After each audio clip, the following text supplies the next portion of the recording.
Welcome back to Silver and Black Today, an Odyssey Sports Original podcast, also heard on the radio in Las Vegas, 101.5 KDON and 840 KXNT. Don't forget to subscribe to the podcast wherever you get your audio. Don't forget also to rate and review. We appreciate that. Mo and I appreciate the comments and the feedback always, even the constructive feedback, always good. We appreciate that as well. If you're watching us on video, make sure you hit that thumbs up. Also, subscribe there wherever you're watching us and hit that notifications bell so you know when we have a new video. All right, we're joining you. This is Thursday morning. The Raiders play tonight. So this is a pre-game because I would imagine 90% of you are going to be listening to this in the morning or watching it in the morning as it debuts on YouTube early in the a.m. as the Raiders are on Thursday night football tonight against the Denver Broncos. The Denver Broncos. We'll get into them in just a minute. Also, we will get to some game preview, and we'll get to a couple calls as well here on the show. Scott Branson, joined by my good buddy, my friend, my brother from another mother. That is Mr. Mo Moton, senior NFL writer at Bleacher Report. Also, Raiders columnist at sportsnaut.com. You can follow him on X at Mo Moton, Moemoton. I am at LV Gully. The show is at SNB Today. Mo is now awake. He's probably not slept, covering, of course, the trade deadline for Bleacher Report. And Mo, the Raiders were active as we thought they would be. They only move, I say only move Jakobi Meyers. Not surprised. He goes to the Jacksonville Jaguars for a 4th round and a 6th round pick in 2025. God, if I get my year right, 2026, of course, next April's draft. And again, Mo, this was not a surprise at all. We knew they were going to move Jakobi Meyers. It was the right thing to do, not only for the Raiders, but for Jakobi Meyers, who's been asking for a trade, just didn't see where he fit in, and he wanted that contract extension. The Raiders, did they make a mistake? We'll get into that in a minute. But, Mo, I was surprised by the compensation here because we've been talking for weeks. You and I both agreed that, hey, probably a 4th round draft pick was going to be the best that the Raiders could do for Jakobi Meyers, who's on an expiring contract at the end of the season. They turned it into a 4th and a 6th. Yes, a 6th round draft pick. How many of those guys end up being impact players sticking with their teams long term? Not too many, but nonetheless, when you're a team like the Raiders that has to fully rebuild, you need as many picks as you can to either use for players or to package those to move up and move around in the draft, which we saw John Spytek do a lot of in 2025. But I want to get your initial reaction to this one. Were you surprised that the Raiders got those 2 picks versus the 1? I was a bit surprised. Not too much because a 6th round pick is, you throw in a 6th round pick. Well, what the heck, right? If you're the Jacksonville Jaguars, you're thinking we could make the playoffs and potentially win the division. They're not far from the Indianapolis Colts in the AFC South. So you throw in that 6th round pick because your wide receiver core is banged up. Brian Thomas Jr. in that game with the Raiders got hurt in the 4th quarter, hurt his leg. Diami Brown went to concussion protocol, and Travis Hunter is on injured reserve. So if you're the Jaguars, you're going for it. So you throw in the 6th round pick. It's not a big deal for you as a team. So not too much surprise about the 6th round pick. I am surprised about the reaction. There are some people that were saying it was a bad move. And would you rather get 2 picks in the 2026 draft or wait for a comp pick in 2027? Because that was the alternative is you wait, you hold on to him, a player who doesn't want to be there, straight out told the reporters that, hey, I'm looking to get out of here. I'm still looking for the Raiders to honor my trade request. Would you rather get 2 picks this year, upcoming year, or wait till 2 years down the line for a comp formula pick? I'll take the 2 picks in 2026. So I think for a player that publicly said he wanted out, for John Spytek to get 2 picks, including a 4th, it's a pretty good move. Right. I saw people say that too. Well, they would have got a 4th anyway. Not so. And again, to your point, it would have been 2027, and that pick's dependent, right? It could have been a 5th. So the fact that they guarantee a 4th, and of course, this helps them with instantly because it's this coming NFL draft versus having to wait another year. So good points. And listen, the NFL draft, you know better than anybody because you were busy as heck. This NFL trade deadline, you and I both had the kind of sneaking suspicion that it was going to be pretty active. We saw massive deals, of course, Sauce Gardner, these were big deals. All, if you notice the commonalities too, Mo, and this is where the Raiders sit. Everybody knows the Raiders are struggling this year, clearly. But if you look at all the teams that traded players away, it was expiring contracts or teams with new coaches, new regimes who need to compile picks and bodies to improve the roster. These are all mostly teams, not all of them, but mostly teams turning their roster over. That's why I thought, well, geez, maybe the Raiders could trade more. But the reality, Mo, is the Raiders didn't have many assets to trade off. The Max Crosby stuff was always a smokescreen. He was never going to be traded, folks. He just wasn't going to be. But you look at this Raider team, they thought maybe Malcolm Koonce, but this shows you Malcolm Koonce doesn't have much value either. Even teams desperate for talent because of injuries rather take their chances with people off the street or the couch, or whatever you want to prefer to say it. But this is indicative of where the Raiders roster's at.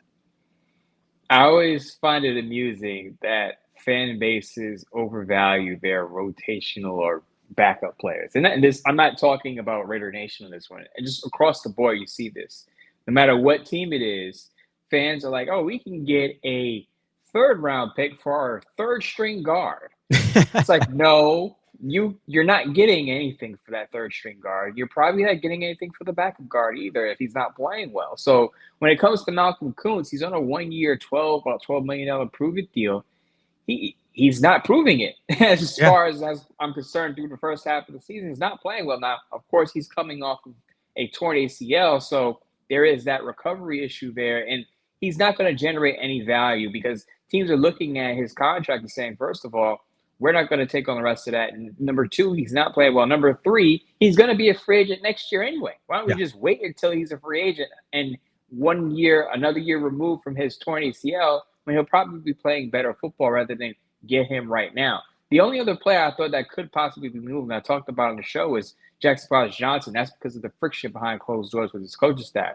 That didn't happen, and I'm hoping that Jakobi Johnson and the coaching staff can get on the same page, and they can work something out where he is solidified as a starter and playing good football. Right. And the other player that some folks were mentioning, and a lot of Raider fans, and I just don't understand it. A lot of Raider, and this isn't just my allegiances to Notre Dame, by the way. A lot of folks were talking about Michael Mayer. And I don't see it. Michael Mayer's not very good, the blah, blah, blah. Yes, he's got 1 year left on his contract, but we have good reporting from reliable sources, including over at ESPN, NFL Network, and some of the guys who cover the team there in Las Vegas, saying that, no, most likely the Raiders want to extend Michael Mayer because he is an unrestricted free agent after next season, coming off his rookie contract. And you saw, now again, things could change between now and then, but running that 12 personnel, having Michael Mayer there, if you're comparing Michael Mayer to Brock Bowers, yeah, he's going to be less than exciting, but Brock Bowers is a freak of nature, okay? Having a tight end like Michael Mayer, you saw what he did in the one big game he had when Bowers was out. So having him there, he is an asset. Why would you trade that? Because your offensive pieces, yes, you gotta build up that offensive line, but you look at the offense overall, you got some young receivers, which of course now with Jakobi Meyers gone, we're going to see more Jack Besh. We're going to see more Dante Thornton. We're going to see these guys, which is what we've been calling for since the Raiders are out of the picture when it comes to the playoffs. So that's good, but you have some good young players on offense. You don't want to just start dishing those guys off, especially when they're on a rookie contract. Now, if they don't end up extending Michael Mayer because Michael Mayer doesn't want to play for the Raiders, that's fine too. You got one more year with him. But I didn't understand that because these are pieces on offense where if you had steady quarterback play this year, the Raiders might be, I don't know, 1 or 2 wins better than they are, perhaps. And so you're closer on the offensive side of the ball than you are on the defensive side of the ball, in my view. So to me, that never made sense. Here's what I find strange. We talked about the youth movement on this show, and a lot of fans agree with us on that one. Michael Mayer is part of that youth movement, right? Yeah. It's funny to me that a lot of people don't look at Michael Mayer as one of the young guys because he's in his third year, but he's still only 24 years old. He missed a chunk of the season last year due to a personal matter. Mm-hmm. There's still he hasn't come close to reaching his ceiling, in my opinion, even as if you want to call him a backup tight end. But If the Raiders are going to use 12 personnel, he's going to see the field a ton. Yeah. Both he and Brock Bowers played more than 80% of the snaps against the Jacksonville Jaguars. Right. They can coexist and function together on the field in that offense. And if you're sending away Jakobi Meyers, guess what? That means Brock Bowers, Michael Mayer, 12 tight end sets. That's going to be in use a lot more, and Michael Mayer is going to see the field. Right. And listen, Michael Mayer is an asset. We talked about them not having very many, but he's an asset you don't want to part with yet, to all the points you just made. Now, if they were to use him as a chip come the draft, now listen, I don't think any of the teams at the top of the draft, by the way, are going to trade out of those spots because they need quarterbacks. And there's really 3 good ones, I think, that'll go in the first round, 2 for sure, at least. And so the Jets, the Saints, the Browns all need quarterbacks still. Yes, the Browns still need quarterbacks, despite the fact that they have 2 rookie quarterbacks on their roster.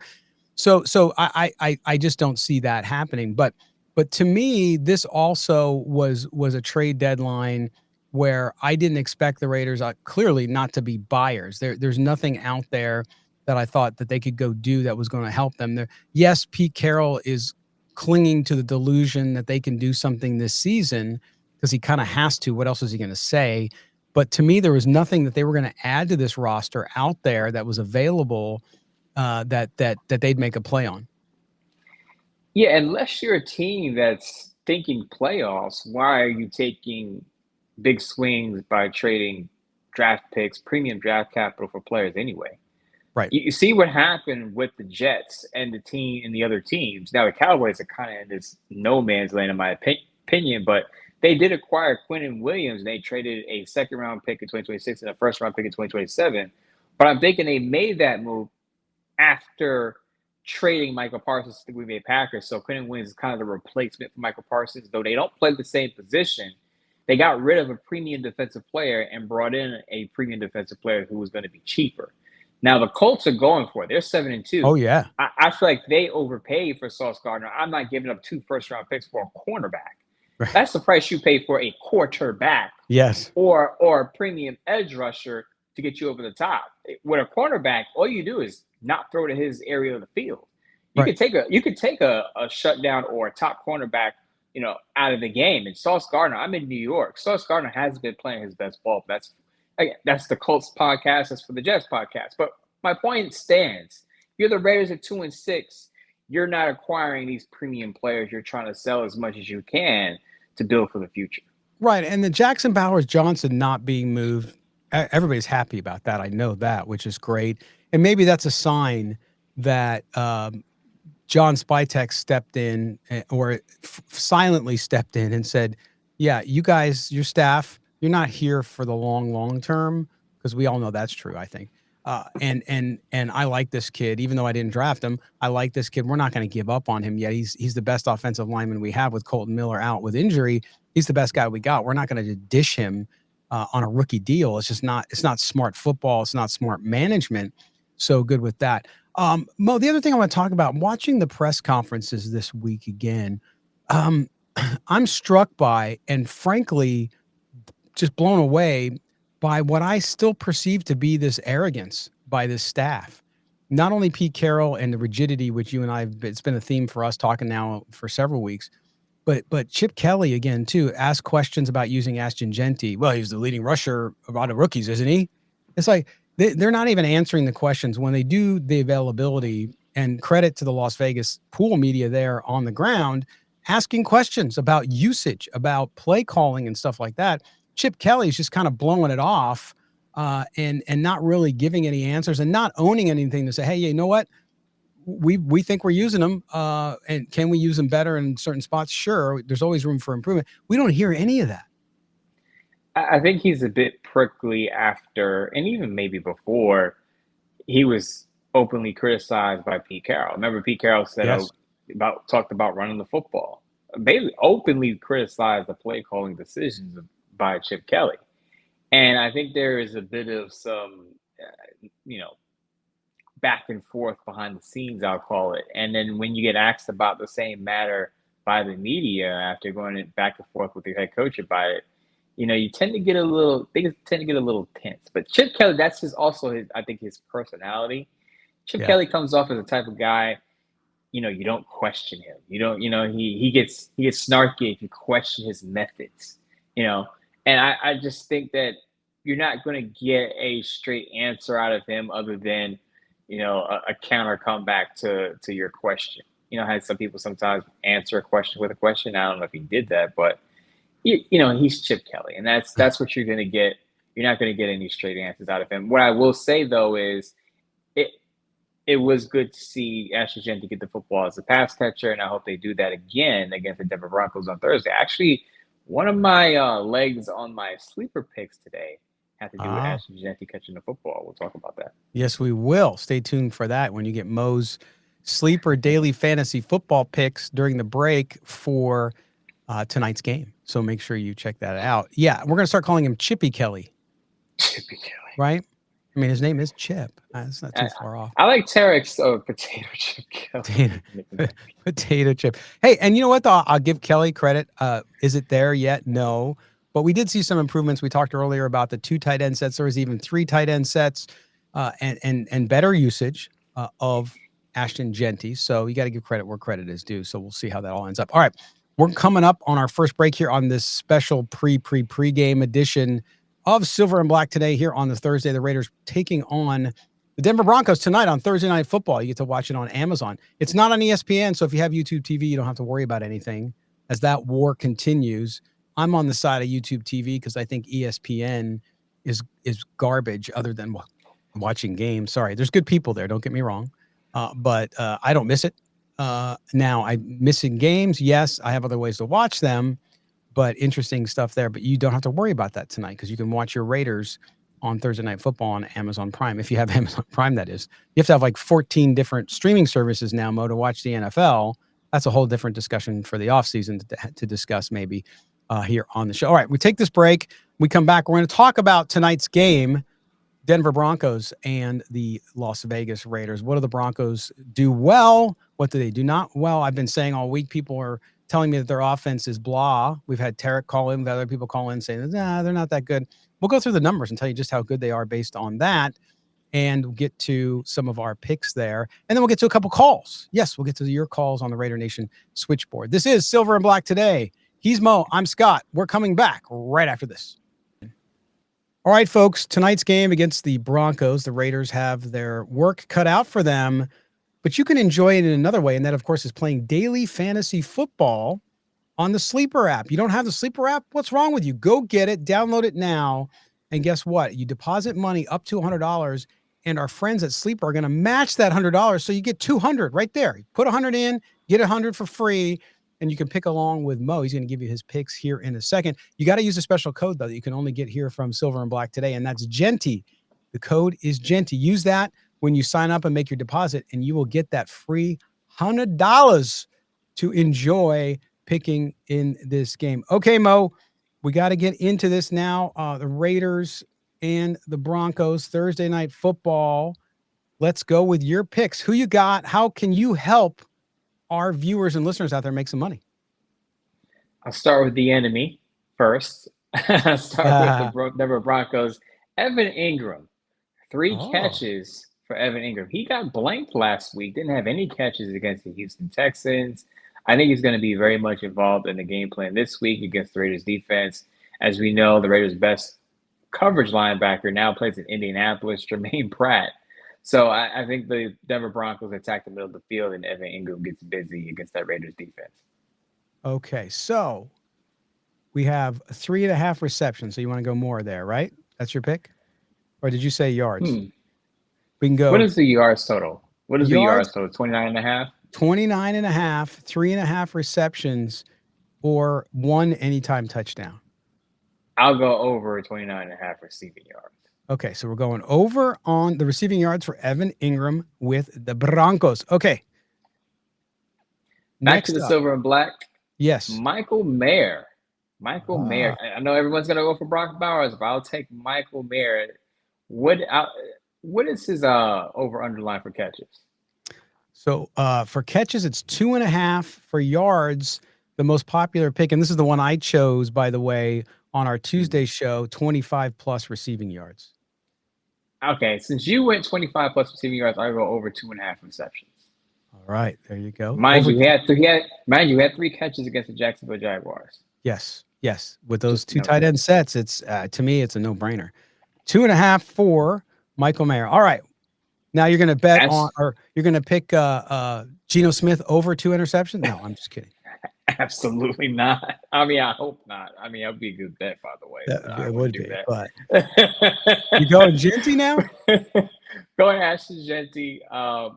What is his catch line It as far as is catches, 2.5 receptions? receptions. 2.5. Give me 2.5, over 2.5 receptions for Ashton Genty. Okay. Over 2.5 receptions for Ashton Genty. Play- Okay, so let's go ahead. Play it safe a bit this week. Yeah, although I think that's a no-brainer. If he doesn't get 2.5 or 3 receptions, I would be shocked. Okay, so Mo's sleeper picks on daily fantasy football that you need to go out and enjoy and get that free $100 match on a deposit up to $100 from Sleeper using the code GENTY is Evan Ingram, 29.5 reception yards. That's over. Michael Mayer, over 2.5 receptions, and Ashton Genty, 2.5 receptions as well, over 2.5. A $20 wager there is going to net you $89, Mo. Going with the Mostradamus picks on the Sleeper app, you're going to turn 20 into 89. I like that. Going outside the box a bit. I know everyone expected the Brock Bowers leg in there, but everyone's going to be taking the Brock Bowers leg. You know the Broncos will be keying in on him. But I think Michael Mayer and Ashton Genty are going to be very much involved in the passing game. Absolutely. So there you go. There's Mo's Sleeper Picks, Sleeper Daily Fantasy Football, a proud sponsor here of Silver and Black today all season long. Don't forget, if you deposit up to $100, they will match up to $100 using the code GENTY, Sleeper Picks. Make sure you check out the Sleeper app or the website for rules and regulations and other details. It's not available in every state, but most likely it's available in your state. Go get them. Go pick with Mo. Come back, let us know, and thank him for making you some money from our friends at Sleeper Picks. Welcome back to Silver and Black today here on this Thursday. Game day for the Raiders on a very, very, very short week, and then they get a long break until they play Monday night for week 11. Yeah, I'm losing track of my weeks now, Mo. But we're here talking about the game tonight. Going to preview the Broncos as well. Do us a favor, make sure you subscribe to the podcast wherever you get it. Also, listen to us on the radio on Saturdays. You can listen to us on 101.5 KDON and 840 KXNT. Don't forget to rate and review wherever you listen to or watch the show. Okay, Mo, the Broncos tonight, the Raiders set up 2-6 against the 7-2 Broncos. I thought the Broncos might be a playoff team this year. I thought they might be a little bit overrated. They've struggled at times, but at 7-2, this team is very real. You look at it, they're scoring 25 points per game while allowing just 18. The Raiders, of course, are only scoring 16.5 a game as well. And if you look at this, here's where I want to start. This Broncos offense, which for some reason a lot of our listeners think is vanilla, but you look at the numbers, look at the offense, the Broncos, yeah, they're not a top 10 team, but when you look at total offense, they rank 13, 347 yards a game. In rush offense, which we'll get to in a second, they're 7th overall, 17th in passing, and maybe that's where some of that vanilla comes from. And they're 14th in points per game with 25, and they're 8th in red zone offense. So when they get in the red zone, they score 68% of the time. On defense, the Broncos, on the other hand, are top 10 in every major category when it comes to defense. So the Raiders have their work cut out for them tonight in Denver. But let's talk about this offense. Obviously, it starts with the quarterback, Bo Nix. The Raiders have a quarterback problem as they've had for the last, 6 years. Even when Derek Carr, towards the end of that, people weren't happy with how he was playing. So the Raiders struggle with that. Bo Nix has come out. He's had his moments. But it's undeniable that Sean Payton in that offense starting to kind of hit a little bit of a stride, even though they can be inconsistent. So you have Bo Nix completing 62% of his passes. He's got 17 touchdowns against 6 interceptions. So his rating is not exactly great if you go by quarterback rating. The other side of this, too, is offensively is the rushing game. J.K. Dobbins, remember you and I talked about him as a possible a guy who would surprise people if he could stay healthy. He stayed healthy so far. He's got almost 700 yards rushing. He's got 4 rushing touchdowns, and he's had a couple big games here recently. You look at this offense, and Bo Nix. Start with that. What do you like about this offense, and what problems will it present this Raiders defense that seems to be in a really, really tough spot? I think the offense tends to click in the second half or late in games. So I believe they scored, and I looked this up. They scored 33 points in a quarter against the Giants. I know the Giants' defense can be awful at times, but 33 points in a quarter to come back and win that game, 33. It was 33 to 32. They tend to start slow, but what I do like, I'll say I like about the offense is Bo Nix keeps it steady. And he may not be the downfield passer that maybe Justin Herbert, some of these top quarterbacks are, but when he's on the move, he's pretty good. His wide receivers sometimes, at times, let him down. Outside of Cortland Sutton, he really doesn't have a go-to guy. They brought in Evan Ingram in the offseason. Evan Ingram has been okay, but nothing to write home about. But Cortland Sutton is about 30 years old, and he's a slower receiver. He's more of a possession guy. So he doesn't have the elite weapons around him. Bo Nix doesn't have that, but he still makes it work with his arm and his legs. And he's right out. He's very accurate, and he contributes to that run game. So he's very dynamic under center. I know people don't use the word dynamic when they talk about Bo Nix. Of course, he's not Josh Allen or Lamar Jackson or Jayden Daniels when he's healthy. But he still gives your defense a lot to think about when he's on the move outside the pocket. Right. And he does have too many he's got 8 interceptions, right? So he does turn the ball over, which has been his big Achilles heel this year, which you go into this game and you think, well, that benefits the Raiders. You can look for opportunities for turnovers here, but the Raiders defense isn't exactly a turnover creation machine either. They don't do a lot of takeaways, but could he exploit this Raiders defense a lot and have a really good game, healthy game? Could this game, if Bo Nix is on, could the Raiders get blown out in this game is my question, knowing how this defense is played, how inconsistent it is, how young and inexperienced it is on the back end? Well, I think the answer to that question is yes, they can absolutely get blown out. We've seen them get blown out this year. But here's the other part of this, and I've turned in my picks against the spread for Thursday for Bleacher Report. I don't think they will get blown out, and for two reasons. The Denver Broncos have only won by double digits in 2 out of their 7 wins, right? So they've only blown out 2 teams. Yeah. The Bengals, who had Jake Browning under center on Monday Night Football, that awful game. And then they blew out the Dallas Cowboys, whose defense is awful. I know the Raiders' defense isn't great either, but isn't Dallas Cowboys' defense bad? Dallas Cowboys' defense is terrible. There's a reason they got Quinn Williams in there. So I don't think the Raiders are going to get blown out. And here's the other thing, Scott. The Raiders haven't been blown out with a mostly healthy Brock Bowers. So Brock Bowers has been mostly healthy for 2 games. Week 1 against the Patriots, they win that game. Now, they lost against the Jaguars, but that game went into overtime. They answered the Jaguars in overtime with their own touchdown score. Geno Smith just couldn't get the ball to Tyler Lockett in the end zone, bad to pass the line of scrimmage. I know it's a small sample size, but the Raiders, for the 2 games that they've had Brock Bowers mostly healthy, they've been competitive or won the football game. So I expect this game to, I don't want to say it's going to be tight, but I don't think it'll get away from the Raiders unless there's an issue with turnovers. Now, if the Raiders start turning the ball over, it could be a problem. Also, the Denver Broncos are the #1 team in red zone defense.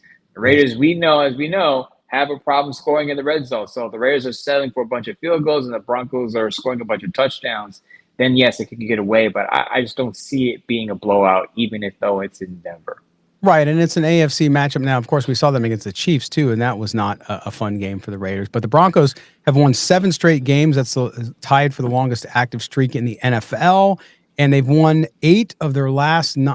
They've won 9 straight at home, and that is primarily because they continue not only to do well offensively but defensively at home. They're really difficult to get a handle on. And you look at that defense for the Broncos too, the problems it presents for the Raiders. Look at Nick Bonita, of course, the linebacker. He's 4th in the NFL with 8 sacks, has a sack in 3 of his last 4 primetime games, and he's looking to extend that to 4 games. Now, that Raiders offensive line, we've seen it continue to struggle without Colton Miller in there as well. What about that? I mean, you have to have Geno Smith. The Geno Smith equation, we know, and I said we're not going to kick that dead horse until Geno Smith starts stringing together effective games, it is what it is. But that offensive line against that Denver defense, you talked about the red zone defense, which is phenomenal. But overall, too, this defense, they swarm around the ball. They're pretty relentless. So that offensive line is going to get tested yet again. Yeah, that offensive line is going to get tested up front. But what I will say is, if Geno Smith has time to throw the football downfield, he will be able to have some shots to Brock Bowers and Michael Mayer and even Trey Tucker. No Patrick Surtain II. He has a pectoral injury, so they can't throw Patrick Surtain at Brock Bowers. As one fewer defender that Brock Bowers has to worry about. Defense, the Broncos defense, don't get me wrong, is still a strong unit. But not having an all-pro cornerback out there certainly helps the Raiders' offense. And I think that's why I feel like Raiders can keep this one close if Geno Smith does not turn the ball over a bunch of times, multiple times. If he keeps the ball in his own teammates' hands, and Brock Bowers has a game where he, not necessarily 3 touchdowns like he had against the Jaguars, but if he's over 100 receiving yards and he's moving the football down the field as he was last Sunday, the Raiders got a shot to put a scare into the Broncos in Denver. Well, and you can bet Brock Bowers is going to get a lot of attention, right? He always does. Yeah. But in this game, Jakobi Meyers is gone now. So now you go to a situation where you're going to have more rookies playing in this game. We talked about Thornton. We talked about Besh earlier on as well. You're going to see those guys. Of course, you got Tyler Lockett now, a veteran there. He's not a speed guy. That's why, Mo, tell me if you agree with this. I really think, yes, Brock Bowers has to be part of the offense, and he will be. He'll do what he does.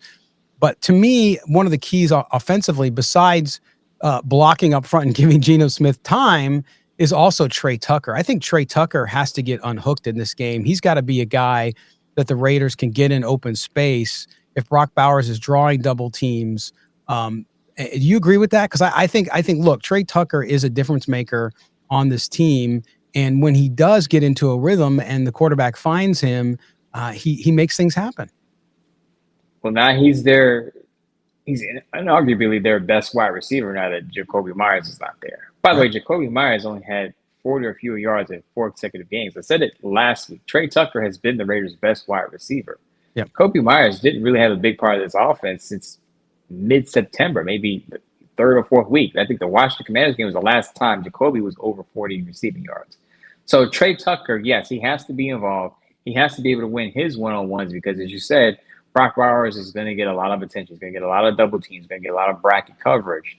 And if Trey Tucker can break out on the outside, as the young rookies are doing, contributing a bit, not that they're nobodies, but I think it falls on Trey Tucker to use that veteran experience and his deep speed to unlock some of the big plays in that Raiders passing attack. Right. So then you look at the rushing game. So we talk about Ashton Jeanty in here, and I think you'll continue to see, hopefully, the potato chip, use Ashton Jeanty in space, get him the ball on those wheel routes and other screen passes and whatnot, just to get the ball in his hands. But you look at this Denver defense, we talked about it earlier. They are 8th against the rush. They're a top 10 defense against the rush. They're yielding 93 yards per game in rushing as well. What are they going to have to do up there? Because the run blocking for the Raiders is spotty. And so with Ashton Jeanty there, you're not going to be able to just smash mouth it, I don't think, against this defense. You're going to have to use him creatively. You're going to have to use him creatively. And I think you're going to have to throw him the football quite a bit because the Broncos have a strong run defense. And so we saw it. I talked about it earlier. We saw Ashton Jeanty involved in the short passing game. I think we'll see more of that against the Broncos. Chip Kelly, Potato Chip Kelly, Chippy Kelly, whatever you want to call him, he's going to have to, as the kids say, get in his bag in this game against the Broncos and be creative. You're 2-6. I'm not saying you pull out all tricks in the book, every trick in the book, but you're on a short week. The Broncos and the Raiders are obviously division rivals. Usually teams are on a short week on a Thursday night football game feel like they know each other, and it's a very low-scoring game. I think if you're the Raiders and you're Chip Kelly, you come out swinging, you get creative, and you get Ashton Jeanty involved as much as you get Brock Bowers involved to take some pressure off of Brock Bowers and kind of spread the responsibility of scoring touchdowns and racking up yards against that tough Broncos defense. Yeah, I see a lot of screen passes to Ashton Jeanty, even out of the gun, right? Out of the gun, just get him in that open space because if the front is not going to be able to open up holes against that tough Broncos defense. At least just give him the ball out there, right? Because he's still in the backfield, but you're giving him an opportunity out there to go one-on-one, and we've seen what Ashton Genty can do there. So it's all good. All right, Mo. So now comes the time where we put some stake in the game here and talk about how we think this one's going to go out. Tell me, number one, who wins the game? Give me your score prediction. Well, not so much a score prediction. Tell me how you think this one's going to end up. I think this one is going to start slow. Not to say both teams going to be filling each other out, but the Broncos, as I said, usually start slow in their games. A little concerned about Adam Butler popping up on the injury report midweek, but that's different story for a different time. The Raiders, as I said, I think they'll come out swinging. I think we'll see an early score. Now, will they score as much as they did against the Jaguars? I don't see it. I'd say Raiders probably score in the low 20s, but the Broncos top them at the end, and they take home a victory in Denver.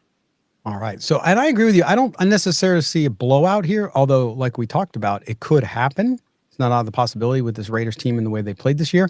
But I like Denver by 2 scores, 10 points in this one. And I think it's because I think one thing they're going to be able to do, and the Raiders have had a lot of trouble with this, is run the ball, right? We're talking about Bo Nix. We're talking about the fact that they don't have great wide receivers. I think they're going to run the ball effectively against this Raiders defense. And unless the Raiders defense digs down deep and plays one of their better games of the season and can shut down the run to a certain degree, I just see J.K. Dobbins going pretty crazy on this. It'll make it easy. And then the Raiders are going to have to stiffen up at the end. And I think we've seen patterns of play here is the Raiders defense is going to be on the field more than they should be. And I think towards the end of the game, like you said, I think this stays pretty close. It starts off slow, but I think at the end of the day, the Broncos are going to win by at least 10 here.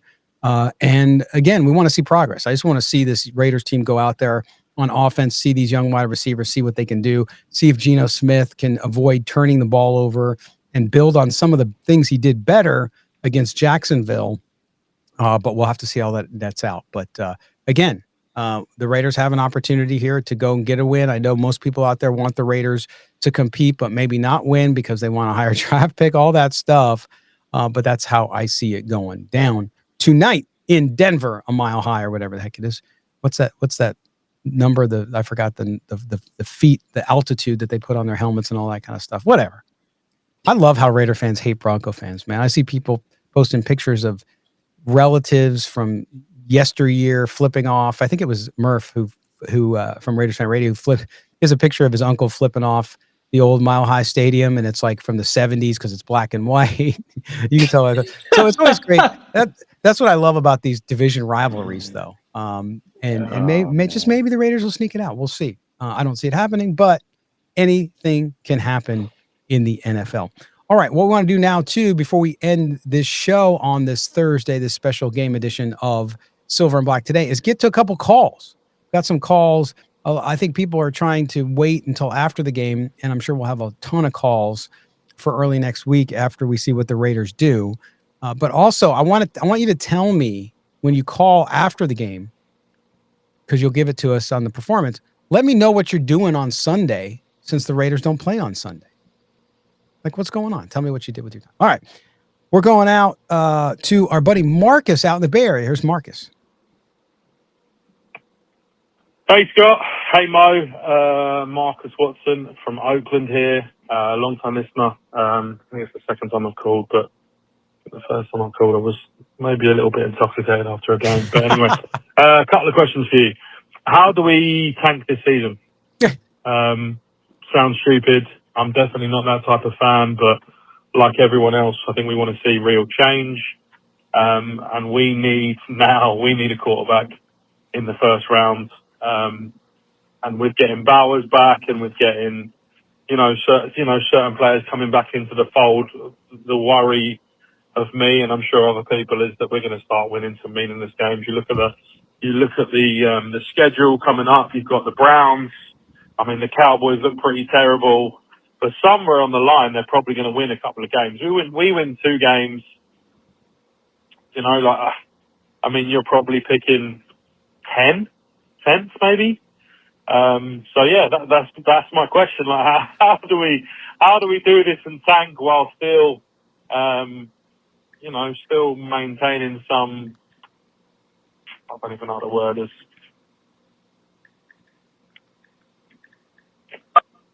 Oh, there he goes, Marcus.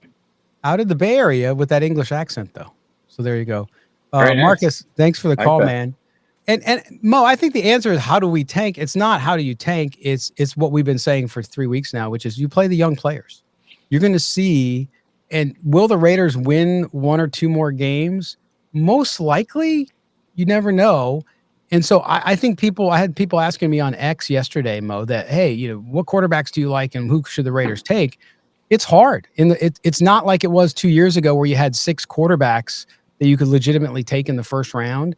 I think this year there's definitely 2. There could be 3, but there's also 4 or 5 teams that need quarterbacks desperately. So the Raiders are going to be in that weird position where you might not get a quarterback in the first round. You got other needs too. The Raiders got lots of needs. So you might get a quarterback in the second round. And yes, it's not going to be the kind of guy you get like a Mendoza or somebody like that. But Bo, that's the predicament they're in. They won 4 games last year. They picked 10th. So I think what Marcus said about, hey, if they win 2 more, let's say, they're probably going to be in about the same position. So first of all, I'll answer the question. How do the Raiders tank this season? And I think that what the word he was looking for there was respectable losses. Yeah. Basically, you're competitive. You see development out of young players, but you still lose the game, right? Kind of like what you saw against the Jacksonville Jaguars. So, it was imperative that the Raiders win that game to maybe get back into it because they would have been 3-5 had they won. But you're looking for development. If you're one of those tank people, you're looking for development during those losses. Play the young guys, put up some points, and see improvement. I think Dave Castronegosa has been saying that from the offseason that he didn't really care about, I don't say he didn't care about wins, but he was more so focused on development of the young players. And I think we're going to see more of that in the second half of the season. Really quick, though, I'll say this about the Raiders draft position, right? While you may believe that the top cornerbacks are out of the question for the Raiders if they were to win 2 games, let's not forget the Tennessee Titans right now. I believe, I'm looking at my Tankathon, they're 1-8. The Tennessee Titans sit with the number 2 pick in the draft. If the Tennessee Titans could continue to be awful, and let's say the Tennessee Titans finish number 2 overall in draft order, and they're slotted between the Saints and the Jets, and some order was maybe Saints, Titans, Jets, right? Let's say that's the order. If the Raiders really want a quarterback that bad and they want one of those 2 top prospects, you make a phone call to the Titans and you make an offer to move up. That will be the Raiders' hope to get the quarterback of your dreams, Raider fans, is if they move up with the Tennessee Titans, because obviously the Titans don't need a quarterback. They just drafted Cam Ward this year. So they're not drafting a quarterback. So if you can offer them a pick they can't refuse, and you can get up into that second slot if the Titans do finish number 2 in the overall draft order, the Raiders could get one of those young quarterbacks if they love him enough to give up multiple premium draft picks to get him.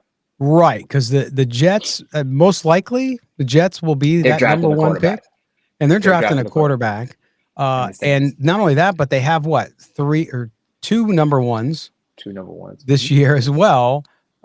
So and a couple in the next couple of years. The Jets have a ton of draft picks. Now the Jets also need a ton of players like the Raiders do. but you're right. I think, and that's why I mentioned Michael Mayer earlier. Again, I don't want them to trade Michael Mayer, but you get into that position and you're starting to, you want to move with the Titans. The Titans got their quarterback. Titans need players too. To have a nice tight end like Michael Mayer who can catch the pass for Cam Ward would be, hey, we'll give you our number 1. We'll swap number 1s and Michael Mayer and a number 1 next year, whatever. If you love that quarterback, that first or second quarterback. As of right now, I think Mendoza goes to the Jets, but you don't know. But yes, you're right. Competitive losses. They go out there, you see, because that's the thing. You don't want to just see blowouts, because that means that those young guys you're getting on the field aren't doing well, right? You want to see them compete and do good so that you understand, and you're John Spytek, it's imperative because you need to know what you have to prioritize. And again, the next draft, next year, the Raiders aren't going to be able to fill all the holes again. They can fill many of them if they draft well and supplement it with some free agent signing, depending on what that class looks like. but it's going to be interesting. But a good question. Marcus out in Oakland, man. Thanks for calling in. You said Shout you out to listen. Marcus. Yeah, and it's the first time he called. So Marcus, don't be a stranger. Make sure you call in as well. We're staying in Oakland. I know the Raiders left Oakland, but we're staying there. Our good friend Anders. Here's Anders. Hi, fellas. It's Anders from Oakland, and I'm trying to make this brief. Something ain't right, man. There's something, I can't pinpoint it, but there's something that is going on with this team that it just isn't right. And I have a hypothesis. I think there's a 30-year age difference between Spytek and Carroll. I think Carroll feels like this little whippersnapper isn't going to tell him what to do or who to play. I don't think he was happy with who he drafted. I think he wanted his guys in there. He had made all the decisions for years and years and years and years in Seattle. And now he's got this young kid in there telling him what to do. I think he resents it. And I think he then, on top of that, I think he has Kelly on his side in that conversation as well, even though he did throw him under the bus. In this, his insisting on calling them the Washington Redskins, which I thought that was Kelly. That was just repulsive. And it's just so wrong. And it's just I'm going to be like an old school jerk about all of this. And I think that rung weird to everybody. There's just a bad vibe. And they're not on the same page. I'm unfortunately in San Francisco, 49ers territory. And like Lynch and Shanahan, like they're one and the same. They're super tight. They work really well together. I just don't see this as being a particularly good marriage. And I think we've seen that with some of these decisions. I think the ego of Carroll is so apparent. His bullshit about meritocracy, when that doesn't seem to matter at all, when it favors him, like his son and Kappa, et cetera. Like, I just think that there's a standoff between those two that's going to come to a head at some point. No idea what I'm basing this on other than just a vibe. Take care, guys. Bye. Boy, Anders, great call. And I think it goes to some of what I was talking about earlier, Mo, with this arrogance, and maybe it's not arrogance. Maybe it's just this struggle that we don't see that happens behind the scenes. And there's been no reporting of this, so this is all just conjecture. But I agree, and we're working on schedules because we're going to get Jason Fitz on the show, because last week he did a bit on his Yahoo show talking about how Pete Carroll has to go at the end of the year, not because of performance per se, because there's a conflict of vision here. Mo, is what I call it. A conflict of vision, meaning that you have John Spytek, and I'm older, so I'm not going to call people out just because they're older. But clearly there's, I think what Anders is picking up on is this struggle, because you have a young GM and you have Tom Brady in his ear, we know for sure. And you want to set out this vision for this franchise to build into a consistent winner, which John Spytek said back the last time he talked to the media. And you can't have a 74-year-old coach that's going to see the fruition of that. So why? Okay, I saw the reason why this year was a fallback plan, all of that. It's not working clearly. And so to me, I think that's the feeling. I don't think there's alignment. Right. And I agree with his assessment. I think I touched on this in the previous show, that you have a head coach in Pete Carroll who had personnel power in Seattle, paired with a GM who's a first-time GM. And as I said, the experience gap between Pete Carroll at his position and John Spytek at his position is like the Grand Canyon. Yes. Right? So I don't, not that Pete Carroll doesn't respect John Spytek, but I'm sure he's thinking, I know what's best for this football team. Not that John Spytek doesn't, but I know better than John Spytek when it comes to personnel, what I need, especially as the head coach. What I also say is, I'll pull it back in the long-term view. The Raiders have had some odd GM head coach pairings. I think for me, this is just my opinion, but since Jack Del Rio and Reggie McKenzie, I thought that was a solid pairing, right? And that's the last time we saw consistent progress out of the Raiders outside of maybe John Gruden. But John Gruden and Reggie McKenzie, that wasn't a good marriage. Reggie McKenzie was there already. We all knew John Gruden had all the power. Was going to eventually get rid of Reggie McKenzie. He did. Then you bring in Mike Mayock, who's a first-time GM, has no background experience in the NFL as an exec, came from the TV side. That was an odd pairing. Mike Mayock was an experienced GM, and he admitted to his mistakes and some of the inexperience that he had. And then you got Dave Ziegler and Josh McDaniels, who are in unison, but again, first time GM with a head coach who's trying to get his second chance around. And then you have Antonio Pierce and Tom Telesco, who couldn't be any more different personality-wise, right, Scott? So Yeah. I think when it comes down to, I know we didn't talk about this a lot, personality, because it's all about football moves and GM moves, but I think you have to get two people who kind of, I don't want to say look alike or act alike, but they got it, personality-wise, they got to click as well a bit, in my opinion. I know it sounds odd, but I think they do. Yeah, and look, Andy Reid still wins, right? Andy Reid's an older guy too, but I think you're right. I mean, you look at what's happening in Jacksonville, right? Look what's happening in Chicago, right? These are all coaches and GMs that are of the same generation, at least very close to, right? And I think you're right. I think that's what you have. You have to have that working relationship, and it just doesn't seem. And Anders picked up on it. I think it's not. I think a lot of the NFL, out of deference and respect to Pete Carroll, people aren't calling it out as publicly as they would if it was somebody else that maybe didn't have the success of a Pete Carroll. But I can tell you, if the Raiders season continues on the same trajectory as it goes, you will start to hear that reported and discussed on the shows and in publications more and more as the season goes on, because it's already apparent, right? It's already apparent, and it'll just be exemplified by more losing or disconnect or whatever, or players not being active. All that stuff points to that direction. So, Anders, I give you credit for picking up on that as well. All right. Well, Mo, we've reached the end of the show. We will not have a post-game show tonight due to schedules with Murph and I. But Mo, tell everybody what you got coming later today, tonight, and then what people can expect to you going into the weekend before we see you next week. I'll be going live as I normally do after Raider games over at Bleacher Report. Win, lose, or tie. We'll talk about it. We'll break it down. My guess is we'll talk a lot about the young players, the youth movement, as I like to call it. How did Michael Mayer do? How did Jack Bech look, assuming he's on the field and active? And I also expect Dante Thornton Jr. to be out there. We'll talk about the young wide receivers. We'll talk about the defense. And we'll talk about second half improvement from this football team. All right. So don't forget, get the Bleacher Report app. You can also get it on your TV. If you have Roku or Apple TV, you can get it there, and you can watch him on your TV after the game. And then on your phone, you can pepper him with questions and compliments to his studious glasses look, right? You can do all that kind of stuff. Trying. With Mo after the game. As for us, we'll be back next week, of course, to break down what happened on Thursday and then any other news between now and then. But we certainly appreciate you guys all being with us. Mo, enjoy the game tonight and your show tonight, and then we'll talk to you next week. Take care, Scott. Take care, Raider Nation. Talk to you next week. All right. For our producer, Mike Robier over at Odyssey, and for our producer on the radio, Mr. Mark Bonilla in Las Vegas, I'm Scott Branson. He is Mo Moten. We appreciate you guys being with us. Don't forget to subscribe to the show wherever you get your podcast. Also, if you're watching us on video, do the same thing. Thumbs up, subscribe, hit that notifications bell. We will see you guys all next week. Take care, Raider Nation. Enjoy the game tonight.